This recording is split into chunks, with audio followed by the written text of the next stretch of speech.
Hello दोस्तों। Welcome to PW only IAS. Date है आज की 9 मई 2023 एंड आप सभी का स्वागत है आज के प्रीलिम बूस्टर न्यूज़ डिस्कशन के अंदर। कुछ बहुत इंपॉर्टेंट न्यूज़ है जिनको आज हम कवर करेंगे, बट उससे पहले आप सभी के लिए पॉइंट इन्फॉर्मेशन। देखिए, आप सभी जानते हो कि जो हमारा सीटीआर मॉडल है बहुत ही इनोवेटिव मॉडल है, जिसके बेसिस के ऊपर यूपीएससी की 2024 की तैयारी आप बहुत ही अच्छे ढंग से कर सकते हो। अब अगर आप इस पर्टिकुलर सीटीआर मॉडल को 7 दिनों के लिए एक्सेस करना चाहते हो तो डेफिनेटली आप हमारी जो वेबसाइट है वहां विजिट करके इसको एक्सेस कर सकते हो। एंड आप इस पर्टिकुलर डेज के अंदर ना खुद रियलाइज करोगे कि कैसे बहुत ही इनोवेशन यूज करते हुए, एग्जाम की चेंजिंग रिक्वायरमेंट्स को समझते हुए हमारी टीम ने इस मॉडल को डिजाइन किया है, जहां पर सारी की सारी रिक्वायरमेंट्स को आपको यहाँ पे मीट किया जा रहा है। ठीक है ना? तो मेक श्योर करना कि इस अच्छी अपॉर्चुनिटी को आप अच्छे से यूटिलाइज कीजिए। कुछ भी अगर डाउट्स आते हैं इसके रिगार्डिंग तो आप हमें इन नंबर्स पे कांटेक्ट भी कर सकते हो। तो ये बहुत ही इंपॉर्टेंट आप सभी के लिए फाउंडेशन कोर्स है, तो इसको आप डेफिनेटली एक्सेस कीजिएगा। चलिए, कल का होमवर्क डिस्कस कर लेते हैं। तो मैंने आपको कल होमवर्क दिया था विद रिगार्ड्स टू एरीपट्टी एंड मिरासीदार। तो आप सभी ने इनफैक्ट मुझे नीचे कमेंट्स में बिल्कुल सही आंसर दिया है। देखो, एरीपट्टी को हम जब बात करते हैं जनरली टैंक लैंड्स की बात करते हैं, ठीक है? तो कई बार ऐसे डायरेक्टली आपको ऑप्शन में दिखेगा ना टैंक लैंड एरीपट्टी, तो बिल्कुल उसको आप टिक कर देना।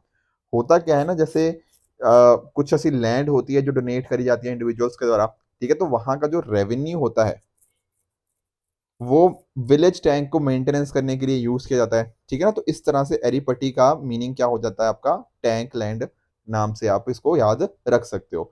उसी तरह से जब मैं बात करता हूँ मिरासीदार की, मिरासीदार क्या होता है? देखो, कुछ ना विलेज लैंड होल्डर होते हैं हमारे, जो डायरेक्टली जो रेंट होता है ना, वहाँ की गवर्नमेंट जो भी सॉवरेन होता है उनको पे करते हैं। तो यहाँ पे क्या ध्यान रखना आपको, these are what, designated revenue payer to the state. ठीक है ना? ये रेवेन्यू पे करते हैं स्टेट को। ठीक है ना? तो ये बात आपको पता होनी चाहिए कि मिरासीदार का मतलब जो रेवेन्यू पे करते हैं, डेजिग्नेटेड होते हैं, मतलब कि जैसे जो विलेज लैंड होल्डर होता है वो डायरेक्टली पे करते हैं, तो उसी को बोल देते हैं कि designated revenue payer to the state. तो मिरासीदार का भी मीनिंग आप ध्यान में रखिएगा। देखो, मैं दो दो टर्म्स पता क्यों करवा रहा हूँ, क्योंकि आप सभी ने कोशिश करी होगी कि एक ही दिन में मैं 50 टर्म याद कर लेता हूँ, और शायद कभी वो याद नहीं हो पाई होंगी। बट इस तरह से आपने कहीं ना कहीं दो दो टर्म्स डेली बेसिस पे याद करते रहोगे ना, ट्रस्ट मी, ज़्यादा चांसेस है। और आप लोग कमेंट भी करते हो, तो कहीं ना कहीं जब हम कोई चीज़ को लिख लेते हैं ना, या फिर अपने एंड पे आपने नोटबुक पे लिखा या कमेंट्स में लिखा, तो वो थोड़े लंबे टाइम तक याद में रह जाती है। ठीक है ना? इसलिए मैं दो दो करके आपको टर्म्स करवाने की कोशिश कर रहा हूँ। इसी तरह से कल के लिए आपका होमवर्क रहेगा औरंग एंड फनम। ठीक है? इनफैक्ट आप में से किसी ने कमेंट में लिखा था कि सर ये दो टर्म्स करवा दीजिए, तो बिल्कुल औरंग एंड फनम दोनों इंपॉर्टेंट है। तो कल के लिए आपका ये होमवर्क है जो मुझे आप लोग नीचे कमेंट्स में बताओगे। आगे चलते हैं, हमारा अगला टॉपिक है Kaladan multi modal transit transport project. देखो, पहली बात तो ये समझो, ये आपको मैप यहाँ पे समझना है इंडिया और म्यांमार का। ठीक है? तो कहने का मीनिंग क्या है, जो कलादान मल्टी मॉडल प्रोजेक्ट है कहाँ देखने को मिलेगा, इंडिया और म्यांमार के बीच में। अब देखो, इंडिया का अगर आप नोटिस करो ना, तो ये यहाँ पर आप जानते हो इंडिया का नॉर्थ ईस्टर्न पोर्शन है। बिल्कुल सर।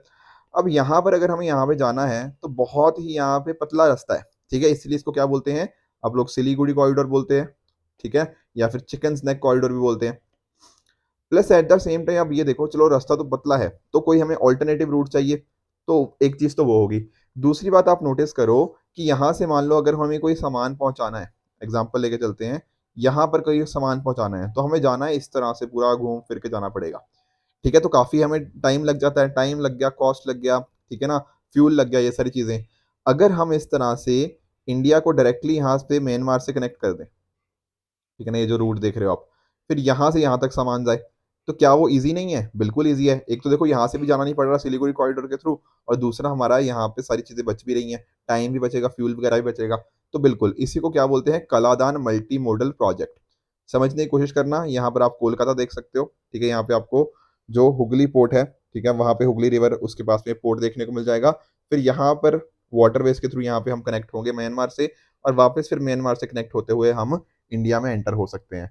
तो सर, ये मल्टी मॉडल का मीनिंग क्या होता है? मल्टी मॉडल देखो, जैसे आप लोग बोलते नहीं हो, जब मैं आपसे पूछता हूँ कि मान लो आप किस मोड के थ्रू ट्रांसपोर्ट करते हो, तो आप बोलोगे कि सर या तो मैं ट्रेन के थ्रू कर रहा हूँ, या रेलवेज के मतलब रोड के थ्रू हो गया, या फिर शिप्स के थ्रू, वाटरवेज के थ्रू। तो ये होते हैं अलग अलग मोड्स। अब यहाँ पर क्या हो रहा है, अगर आपको यहाँ से जाना है तो पहले क्या होगा, आप कोलकाता से जाओगे सितवे पोर्ट। कैसे जाओगे? आप जाओगे वाटरवेज के थ्रू। ठीक है ना? उसी तरह से फिर क्या है, फिर सितवे से प्लेतवा, यहाँ पे आइलैंड देखने को मिलेगा प्लेतवा, इसके अंदर भी आप जाओगे, ये भी एक तरह का वाटरवे है। फिर वहां से आपकी बॉर्डर पोस्ट है, फिर आपके आगे रोड कनेक्ट होती है हमारी, जो कहीं ना कहीं हमें मिजोरम तक लेके जाती है। तो मल्टीपल मोड हो गए ना यहाँ पे ट्रांसपोर्टेशन के, इसलिए कलादन मल्टी मॉडल प्रोजेक्ट इसको बोलता जाते हैं। और इस वजह से कनेक्टिविटी देखो, यहाँ से सितवे पहुंचे, सितवे से साथ ही साथ कनेक्टिविटी आगे की है, प्लेतवा से आगे फिर हमारा मिजोरम तक की कनेक्टिविटी यहाँ पे है। तो बिल्कुल ऐसे कनेक्शन है, ठीक है। आप लोग जैसे पीएम गति शक्ति के अंदर भी मल्टी मॉडल समझते हो ना, तो कहीं ना कहीं मल्टी मॉडल वही चीज है कि आपस में कनेक्टिविटी काफी अच्छी है। तो अभी क्या हुआ है, अभी इंडिया ने ना दरअसल में जो सितवे पोर्ट के ऑपरेशन है, ठीक है, उनको ऑफिशियली बिगन कर दिया है। हमने एक वेसल भेजी है यहाँ पे, 1000 मीट्रिक टन की जो सीमेंट लेके गई है, ठीक है ना, कोलकाता से। तो डेफिनेटली हम इसकी तरफ अच्छे से काम कर रहे हैं। तो कलादान मल्टी मॉडल प्रोजेक्ट इसी को कहीं ना कहीं लिंक करता है। आपने आई होप मैप के थ्रू समझ लिया होगा। ये सारी एक्चुअल में इन्फॉर्मेशन ना यही है, फायदा यही होता है ना इस तरह की चीज़ों को मैप के थ्रू समझने का। फिर ये सारी इन्फॉर्मेशन वही सेम चीज़ कन्वे कर रही है जो मैं आपको कहीं ना कहीं बताना चाहता हूँ। अब इसको कंस्ट्रक्ट किया जाता है बाय इंडिया के द्वारा। ध्यान रखना, इंडिया इसको कंस्ट्रक्ट करा under grant in aid scheme. तो अगर ये जब कंप्लीट हो जाएगा, ठीक है ना, तो इंडिया को डायरेक्टली यहाँ पे रखाइन स्टेट, ये ध्यान रखना है, बहुत इंपॉर्टेंट स्टेट है रखाइन स्टेट इन म्यांमार, इसको कनेक्ट कर देगा, जो हमने देखा अभी। राइट, ये रूट क्या था वो हमने समझ लिया, ठीक है। कोलकाता से सितवे, सितवे से प्लेतवा, प्लेतवा से इंडियन म्यांमार बॉर्डर तक जाएंगे, फिर फाइनली हमें मिजोरम तक इसकी कनेक्टिविटी देखने को मिल जाएगी। फायदा क्या है, फायदा हम जानते हैं, ऑल्टरनेटिव रूट मिलेगा, हमारा डिस्टेंस कम हो जाएगा, ये सारे यहाँ पे बेनिफिट्स हमें देखने को मिल जाते हैं। अगले टॉपिक की तरफ बढ़ते हैं, दैट इज कृषि मैपर। देखो बहुत ही नाम से थोड़ी क्लैरिटी आपको आनी चाहिए, कृषि मैपर तो क्या मीनिंग हो सकता है इसका। इसका मीनिंग है देखो जियो स्पेशल डेटा इन एग्रीकल्चर के रिगार्डिंग, ठीक है ना, मैपिंग की बात हो रही है कुछ, ठीक है ना।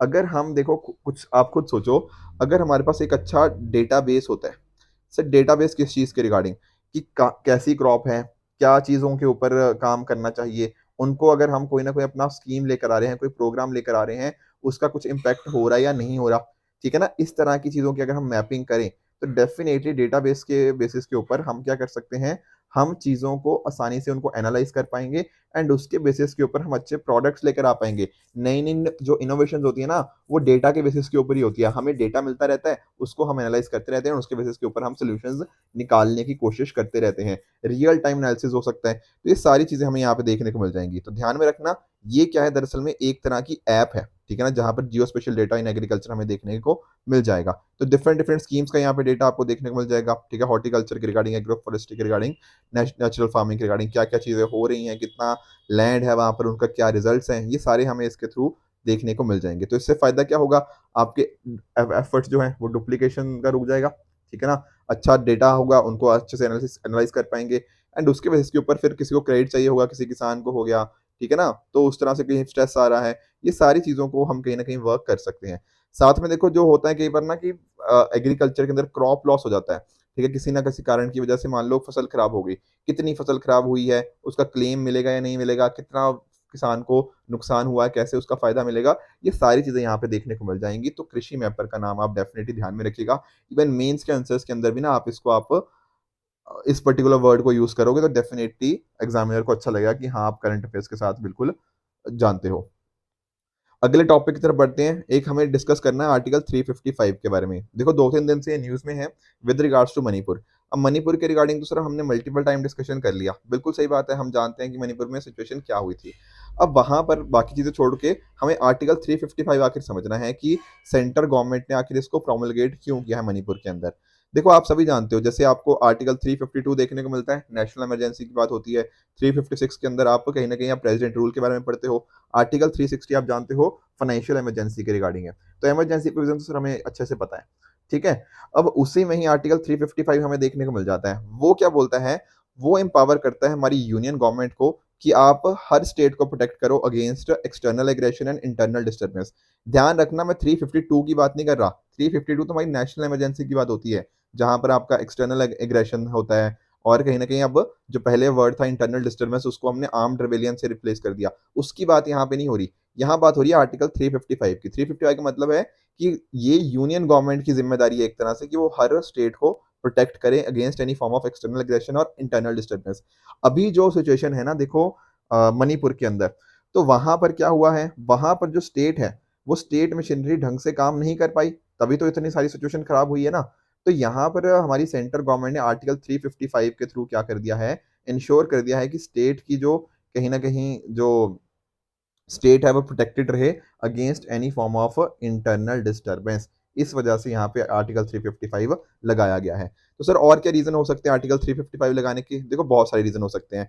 जैसे मान लो यूनियन ने कोई डायरेक्शन दिया और स्टेट उसको नहीं कंप्लाई कर पाई, ऐसा लगता है कि सिक्योरिटी, वहाँ की सिक्योरिटी के रिगार्डिंग कुछ खतरा है, हमारी यूनिटी और इंटीग्रिटी के ऊपर खतरा है कुछ इस तरह से, या फिर अगर मान लो वहाँ की जो स्टेट है उसको असिस्टेंस चाहिए यूनियन केस की ताकि वो पब्लिक ऑर्डर को मेंटेन कर पाए, तब वहाँ पे आर्टिकल 355 लगाया गया है। ध्यान से समझना, मैंने सिर्फ बात क्या करी है आर्टिकल 355 लगाने की, यहाँ पे 356 आर्टिकल नहीं लगा।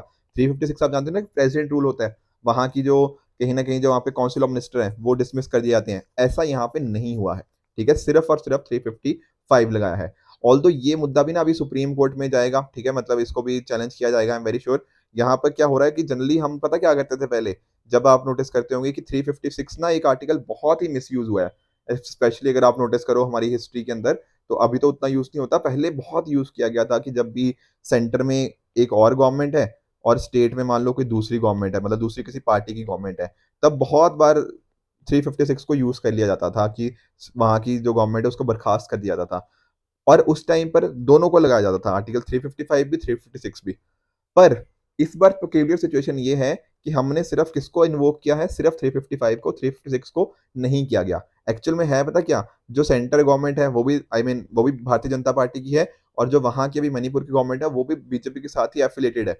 ठीक है ना, तो इस तरह से सेम गवर्नमेंट है, तो इसलिए गवर्नमेंट सेम पार्टी की गवर्नमेंट है, तो गवर्नमेंट को बर्खास्त नहीं किया गया, सिर्फ आर्टिकल 355 यूज किया गया, 356 नहीं यूज किया गया।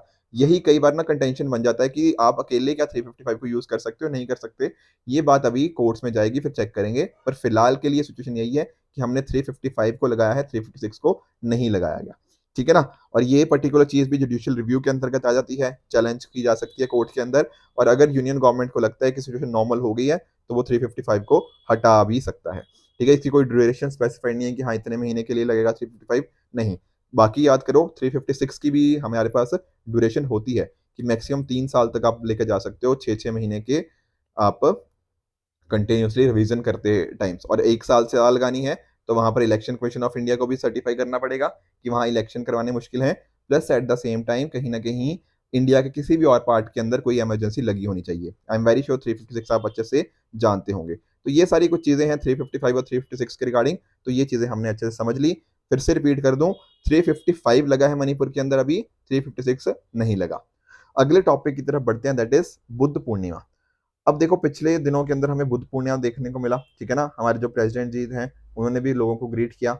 अब जो बुद्धिज्म टॉपिक है हमारे प्रीलिम्स के लिए इन जनरल बहुत इंपॉर्टेंट है, ठीक है ना, डेफिनेटली हर साल हमें क्वेश्चन देखने को मिलता है, तो बहुत डिटेल में तो हम नहीं समझेंगे बुद्धिज्म को, बट इन जनरल कुछ इंपॉर्टेंट पॉइंट देख लो कि बुद्ध पूर्णिमा हम सेलिब्रेट कब करते हैं, जब गौतम बुद्ध का बर्थ हुआ है, ठीक है, जो कि फाउंडर माने जाते हैं बुद्धिज्म के। इसको विसाख नाम से भी हम जानते हैं। 1999 में क्या हुआ था, यूएन डेजिग्नेटेड डे बन गया एक तरह से, जब हमने देखा कि हाँ बुद्धिज्म का तो बहुत इंपॉर्टेंट कॉन्ट्रीब्यूशन है, उसको हमने एक तरह से रिकॉग्नाइज किया। ऐसा भी बोलते हैं कि इसी दिन उन्होंने एनलाइटनमेंट भी मतलब उनको अटेन किया था। ठीक है ना, कुछ बहुत इंपॉर्टेंट इवेंट्स है लॉर्ड बुद्धा की लाइफ से, जैसे फॉर एग्जांपल 564 बीसी के अंदर लुम्बिनी प्रोविंस के अंदर उनका जन्म होता हुआ देखने को मिलता है। एनलाइटनमेंट जो उनको मिला, ठीक है ना, बेसिकली जो सिद्धार्थ थे उनका जो पहले नाम था, तो वो बुद्ध बने। बुद्ध का मतलब होता है एनलाइटेंड वन, इवन यूपीएस ने ये भी क्वेश्चन पूछ रखा है, तो बुद्ध का मतलब होता है एनलाइटेंड वन, तो ये हो गया। और साथ साथ महापरिनिर्वाण जो कि कुशीनगर के अंदर, ठीक है ना, जहाँ पे उनकी डेथ हुई थी। इसके अलावा ये देखो बहुत सारे टर्म्स है, महाविश्वकर्मा हो गया, ठीक है ना, जो इस तरह से, तो डेफिनेटली उनका भी मीनिंग आपको पता होना चाहिए। जो बुद्ध पूर्णिमा है वो फॉल करता है कब, फुल मून नाइट को, जो कि जनरली अप्रैल और मई के बीच में आता है। ये एक तरह की गेस्टेड हॉलिडे होती है, और बहुत सारे लोग महाबोधि टेम्पल को विजिट करते हैं बोध गया के अंदर। ठीक है ना, ये वही बोधि टेम्पल या बोधि ट्री है जो कहीं ना कहीं हमें देखने को मिला, जहां पर बुद्ध जी ने अपनी एनलाइटनमेंट को प्राप्त किया था। और भी देखो मैंने यहाँ पे एक इन्फोग्राफिक लगा रखा है, इसको आप पढ़ सकते हो, जैसे फॉर एग्जांपल अष्टांगिका मार्ग जो 8 फोल्ड पाथ की बात होती है, ठीक है ना, वो 4 जो उन्होंने बात करी है, 4 नोबल ट्रुथ्स की बात करी है कि सफरिंग होती है लाइफ में, उस मतलब सफरिंग के आपको कॉज को समझना चाहिए, ठीक है ना, ट्रुथ के रिगार्डिंग हो गया। एंड लास्टली जो हमें देखने को मिलता है अष्टांगिका मार्ग की, उसको हम कैसे ठीक कर सकते हैं। उसके साथ ही बुद्ध, ठीक है, धम्म, संघ, इन सभी का मीनिंग भी आई एम वेरी श्योर आप सभी को पता ही होगा। नेक्स्ट टॉपिक की तरफ आगे बढ़ते हैं, दैट इज प्रोजेक्ट दंतक। अब सर प्रोजेक्ट दंतक क्या है? देखो प्रोजेक्ट दंतक ना दरअसल में इंडिया और भूटान के बीच में एक तरह का एग्रीमेंट है। सर किस तरह का एग्रीमेंट? देखो यहाँ पर ना हमारे भूटान के साथ आप खुद नोटिस करो कि बहुत अच्छे फ्रेंडली रिलेशंस रहे हैं, ठीक है ना। तो 1949 के अंदर हमें एक पीस एंड फ्रेंडशिप ट्रीटी देखने को मिली इंडिया और भूटान के बीच में, बिल्कुल। उसके अंतर्गत हमने क्या किया, ठीक है, बाद में हमने कहीं ना कहीं 1961 में इसको एस्टेब्लिश किया, बट वैसे फ्रेंडशिप ट्रीटी तो तब से चली आ रही है। बट 1961 में हमने देखा कि नहीं, हम भूटान के साथ हम अच्छे रिलेशन और चाहते हैं, एंड उसके थ्रू हम क्या कोशिश कर रहे हैं, यहाँ पर भूटान के अंदर हम इंफ्रास्ट्रक्चर क्रिएट कर रहे हैं। हम वहाँ की जो कनेक्टिविटी है उसको इम्प्रूव कर रहे हैं, वहाँ की जो अच्छी रोड्स बन पाए, वहाँ पर इस तरह की चीज़ें कर पाएँ। तो इस तरह की different different infrastructure projects India के द्वारा रन किए जाते हैं भूटान के अंदर। सर कौन करता है इन पर्टिकुलर प्रोजेक्ट्स को? BRO, border road organisation. और आप जानते हो सभी कि बॉर्डर रोड ऑर्गेनाइजेशन कौन सी मिनिस्ट्री के अंतर्गत आती है? ये आती है आपकी मिनिस्ट्री ऑफ डिफेंस के अंदर। देखिए ध्यान से समझना, एक है हमारा बॉर्डर एरिया डेवलपमेंट प्रोग्राम। ये बॉर्डर एरिया डेवलपमेंट प्रोग्राम ये बात करता है कि जो बॉर्डर वाले एरियाज के अंदर लोग रह रहे हैं, उनकी डेवलपमेंट नीड्स को हम कैसे फुलफिल कर पाए, उसके लिए प्रोग्राम है। ये वाला जो प्रोग्राम है वो मिनिस्ट्री ऑफ होम अफेयर्स के अंदर आता है, पर जो BRO है वो मिनिस्ट्री ऑफ डिफेंस के अंदर। समझ आया? BADP आएगा मिनिस्ट्री ऑफ होम अफेयर्स के अंदर, बॉर्डर रोड ऑर्गेनाइजेशन आता है अंडर मिनिस्ट्री ऑफ डिफेंस। तो ध्यान रखना, प्रोजेक्ट डन तक 1961 में स्टार्ट हुआ था। हमारे प्रधानमंत्री जी थे उस टाइम के, जवाहरलाल नेहरू जी, और साथ साथ थर्ड किंग ऑफ भूटान, उनके बीच में ये एग्रीमेंट हुआ था।